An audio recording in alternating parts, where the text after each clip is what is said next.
Hi friends, welcome back to our channel. எல்லாரும் எப்படி இருக்கீங்க?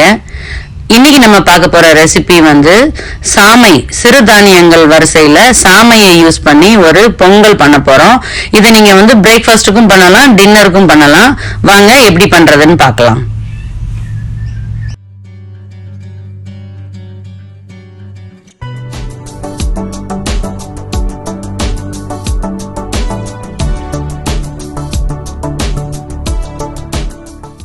இந்த சாமை பொங்கல் பண்றதுக்கு நான் வந்து 3 கப்பு சாமை எடுத்திருக்கேன்.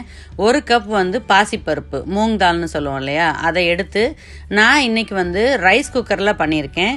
இதையே நீங்க வந்து வீட்டில் ப்ரெஷர் குக்கர்ல பண்றீங்க அப்படின்னா இந்த சாமையும் பாசிப்பருப்பையும் நல்லா கழுவி எடுத்து தண்ணி வந்து 1 கப்புக்கு வந்து 2 கப்பு அளவு. ஸோ 3 கப்பு சாமை, 1 கப்பு பாசிப்பருப்பு, இது எல்லாத்துக்கும் சேர்த்து 8 கப்பு தண்ணி சேர்க்கணும். அதை சேர்த்து நல்லா தேவையான உப்பை ஆட் பண்ணிட்டு ப்ரெஷர் குக்கரில் வைக்கும்போது நல்லா நீங்கள் 2 விசில் 3 விசில் விட்டுட்டு ஒரு 5 நிமிஷம் வந்து சிம்மில் போடுங்க. அப்போ தான் நல்லா சாஃப்ட் ஆகி வரும். நீங்கள் அந்த மாதிரி ரெடி பண்ணி எடுத்து வச்சுக்கோங்க. அப்புறம் வந்து நம்ம தாளிப்பு சேர்க்க போகிறோம். அவ்வளோதாங்க, ரொம்ப சுலபமாக பண்ணக்கூடிய பொங்கல் நம்ம இப்போ முடிச்சிருவோம். இந்த பொங்கலை தாளிக்கிறதுக்கு வந்து நெய் கூட நீங்கள் எண்ணெயும் சேர்த்துக்கலாம் வேணும்னா. நான் நெய் மட்டும்தான் சேர்த்துருக்கேன். கொஞ்சம் நெய் வந்து நல்லா சூடானதுக்கப்புறம் நான் கட் பண்ணி வச்சிருக்கிற ஜிஞ்சரை வந்து அதில் சேர்த்து அந்த அரோமா நல்லா வர்ற வரைக்கும் கொஞ்சம் ஃப்ரை பண்ணியிருக்கேன். அதுக்கப்புறம் தேவையான அளவு நம்ம அந்த பொங்கலுக்காக வந்து ஜீரகம் எடுத்து வச்சிருக்கேன், சீரகம், கியூமின் சீட்ஸ், அதை கொஞ்சம் ஆட் பண்ணியிருக்கேன். அப்புறம் வந்து கொஞ்சம் கட் பண்ணி கிரீன் சில்லிஸ் வச்சுருந்தேன் காரத்துக்கு.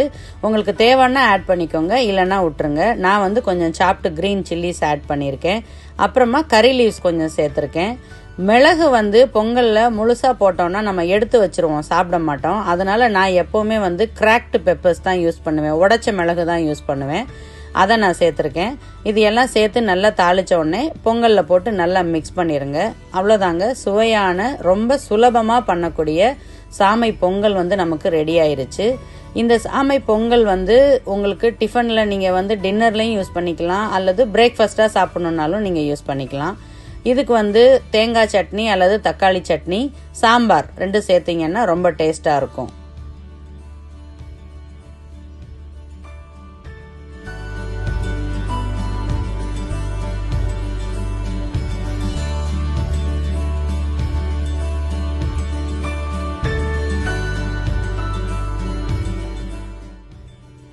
அவ்வளோதாங்க, ரொம்ப சுலபமாக நம்ம சாமை பொங்கல் பண்ணியாச்சு.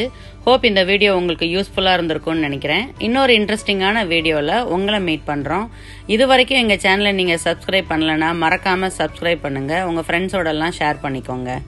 தேங்க்யூ.